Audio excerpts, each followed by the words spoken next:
when she realizes she has lost someone who truly loved her.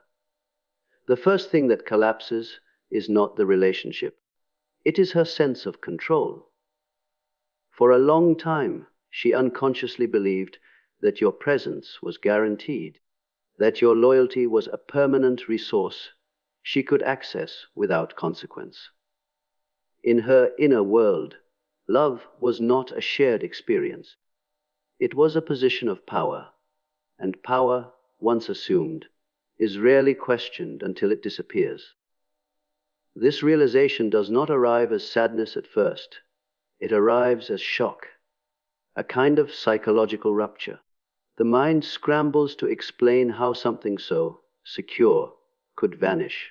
In that moment, her confidence gives way to disbelief because the loss contradicts her internal narrative. She believed she was the one who left, the one who discarded, the one who decided. Your absence disrupts that illusion, and illusions do not surrender quietly. What she is confronting here is not heartbreak, but ego injury. The narcissistic structure depends on external affirmation to remain intact. When the person who provided consistent emotional grounding walks away, it creates a vacuum. And vacuums are terrifying because they expose what was never developed internally: emotional self-sufficiency. This is why the reaction often appears dramatic, defensive, or dismissive. The psyche is protecting itself from a truth it cannot easily integrate. At a deeper level, this shock forces an encounter with limits: the limit of control, the limit of manipulation, the limit of charm. And for someone who has lived without acknowledging limits, this encounter feels destabilizing. Yet paradoxically, it is also the first moment of clarity, not growth, clarity. For you, this moment matters not because of what she feels, but because of what you finally see. When someone loses control over you, they reveal what they were truly holding on to. And that realization, once seen, should never be ignored. After the shock settles, something more unsettling takes its place: emotional confusion. What once looked like confidence now begins to fracture. Without the steady flow of attention, reassurance, and emotional labor you provided, her inner world becomes noisy. There is restlessness where certainty once lived, irritation where superiority once stood. The calm she appeared to have was never self-generated, it was borrowed. And now the source is gone. This is where the illusion truly weakens. Narcissistic functioning relies on external regulation. Feelings are managed not through reflection, but through reaction, through others. When that external mirror disappears, the psyche has no clear image of itself. This produces confusion, not clarity. She may feel unsettled without knowing why, emotionally agitated without a clear cause. Mood swings intensify, contradictions multiply. One moment she feels powerful, the next inexplicably empty. What is emerging here is something she has long avoided: unmediated contact with her own emotional reality. And that reality is unfamiliar terrain. Instead of a solid inner core, she encounters fragmentation, parts of herself that were never integrated because attention was always directed outward. This is why distraction becomes tempting. New attachments, dramatized emotions, impulsive decisions. These are not signs of healing. They are attempts to escape the discomfort of self-awareness. From a psychological perspective, this stage is critical. Emotional confusion is not weakness, it is exposure. It reveals the cost of living without introspection. When identity has been built on reflection rather than substance, silence becomes unbearable. The mind searches, for something to stabilize against, something to define itself through. For you, observing this from a distance is instructive. It reminds you why you felt drained, unseen, or destabilized in the relationship. You were not met by another whole person. You were used as emotional scaffolding. And the moment you stop being that support, the structure reveals its cracks, proving that your departure was not abandonment, but self-preservation. As the confusion deepens, the mind looks for relief, and this is where the story begins to change. Not externally at first, but internally. Rather than sitting with discomfort or examining her own role, she begins to rewrite the narrative. This is not deception in the conventional sense. It is psychological self-preservation.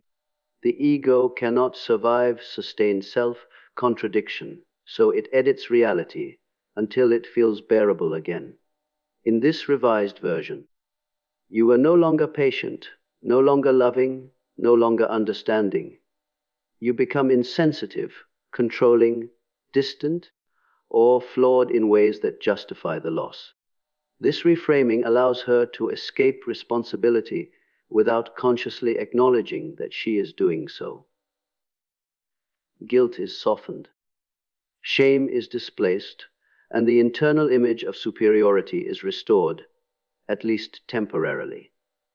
From a deeper psychological perspective, this is projection at work. Traits she cannot tolerate in herself are assigned to you. The pain of loss is transformed into moral certainty. By positioning herself as the misunderstood one, she regains a sense of stability. It is far easier to believe, I was wronged, than to face, I contributed to this outcome. What makes this stage particularly dangerous is how convincing it can sound to others and even to herself. Language becomes confident again. The emotional tremor is masked by explanation. But explanation is not understanding. It is avoidance dressed as insight. Nothing is learned here, something is defended. For you, recognizing this pattern is liberating. It explains why conversations often felt circular, why accountability never quite landed. You were not speaking to someone seeking truth, but to someone protecting an identity at all costs. The moment you stop trying to correct the story is the moment you reclaim your power, because you realize that the truth does not need agreement to remain true. After the story has been rewritten and the ego feels momentarily stabilized, a new impulse often emerges, the pull to reconnect. This is the stage many people misinterpret as love returning, growth happening, or insight finally arriving. In reality, it is something far more instinctive. When a narcissistic individual senses a loss of emotional supply, the psyche moves to restore balance by re-establishing access. This is not a calculated plan so much as a reflex. The contact may come subtly at first. A message that sounds reflective, a sudden apology that feels uncharacteristically sincere, a reminder of shared history, or a carefully placed expression of vulnerability. These gestures are not random.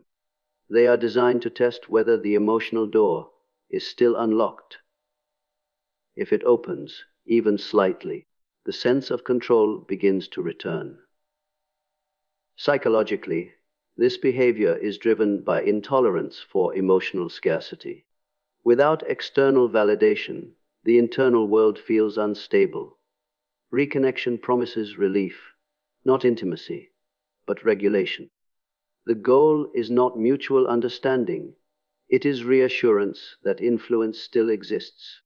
This is why the tone can shift quickly if resistance is met. Warmth turns to guilt. Affection turns to accusation. The mask slips because the function of the interaction has been disrupted. What's important to understand here is that the presence of emotion does not equal the presence of insight. Feeling distressed does not mean one has reflected. Longing does not automatically signal change. Growth requires sustained self-examination, and that is precisely what this stage avoids. Reaching outward is easier than looking inward. For you, this is a critical moment of choice. Responding may feel humane, even compassionate. But compassion without boundaries becomes self-betrayal. The question is not whether she misses you. The question is whether you are willing to be used as a stabilizer again. When you choose silence, you are not being cold, you are being conscious. And consciousness, once reclaimed, should never be negotiated away. When regret finally appears, it often confuses those on the receiving end. It can sound convincing, even moving. There may be words of sorrow, expressions of loss, or moments where she seems to recognize what was taken for granted. But this is where discernment matters, because not all regret points in the same direction. Some regret looks inward and asks, "What did I do?" Other regret looks outward and asks, "What did I lose?" In narcissistic dynamics, it is almost always the latter. This form of regret is centered on absence, not impact. She misses the emotional benefits you provided, the stability, the affirmation, the sense of being seen without having to see in return. What is mourned is not the wound inflicted, but the resource that is no longer available. This distinction is subtle, but psychologically decisive. Accountability requires empathy, and empathy requires the capacity to step outside oneself. Narcissistic structures struggle here because doing so threatens the identity they rely on. You may notice that apologies, if they come, are vague or conditional. "I'm sorry things turned out this way. I didn't realize how much you meant until you were gone." These statements acknowledge loss without confronting responsibility. They preserve self-image while appearing reflective. From the outside, it can look like growth. Internally, it is containment. Just enough self-awareness to soothe distress, not enough to change behavior. Understanding this prevents a common trap, hoping that remorse will evolve into repair. Repair demands sustained effort, uncomfortable truth, and a willingness to tolerate guilt without deflecting it. Without those elements, regret remains a feeling, not a transformation. For you, the task is not to evaluate her sorrow, but to honor your clarity. You already paid the price of misunderstanding once. True accountability changes patterns. Everything else is simply grief over lost access, and access is not love. When you do not respond, something fundamental shifts. Silence, in this context, is not absence. It is presence without participation. It removes the familiar feedback loop that once allowed her to orient herself emotionally. No explanation, no defense, no reaction. Just a space where control used to live. And that space becomes impossible to ignore. For someone accustomed to shaping reality through interaction, silence is deeply unsettling. It offers no surface to push against, no emotion to redirect, no narrative to adjust in real time. The mind searches for leverage and finds none. This is why silence often provokes stronger attempts at contact at first, followed by withdrawal, dismissal, or sudden indifference. These are not signs of resolution. They are responses to an unsolvable problem. Influence cannot be exercised where access is denied. Psychologically, this is the moment where consequences are finally experienced without mediation. There is no argument to win, no explanation to reinterpret, no apology to soften the outcome. The reality stands on its own. And while this may look harsh from the outside, it is in fact the most honest boundary you can set. It neither punishes nor persuades. It simply ends participation in a dynamic that required your energy to exist. What often goes unnoticed is how transformative this is for you. Silence forces a return to the self. The nervous system begins to recalibrate. The constant vigilance fades. You no longer define yourself in opposition to someone else's reactions. In this way, silence is not passive, it is integrative. It allows fragmented parts of you to come back into alignment. Whether or not she ever understands is ultimately irrelevant. Growth is not validated by recognition. It is validated by consistency. When you choose not to respond, you are not closing a door on someone else. You are opening one within yourself.